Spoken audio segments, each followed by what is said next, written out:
سر سید احمد خان نماز کے بہت پابند تھے اور دوسروں کو بھی نماز کی پابندی کی بہت تلقین کرتے تھے۔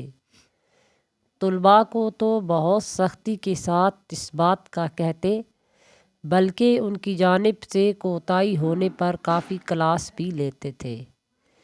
ایک دن علی گڑھ یونیورسٹی کی کرکٹ ٹیم پریکٹس کر رہی تھی کہ نماز عصر کا وقت ہو گیا۔ کپتان نے دھیان نہ دیا۔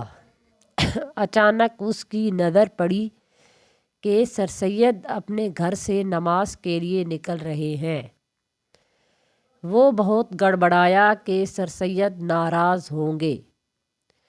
اس کو کچھ اور نہ سوجھا تو وہی پچ کے پاس ٹیم کی لائن بنوائی اور خود امام بن کر جماعت کروانا شروع کر دی۔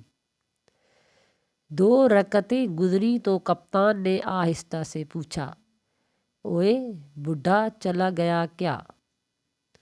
پر کوئی جواب نہ ملا۔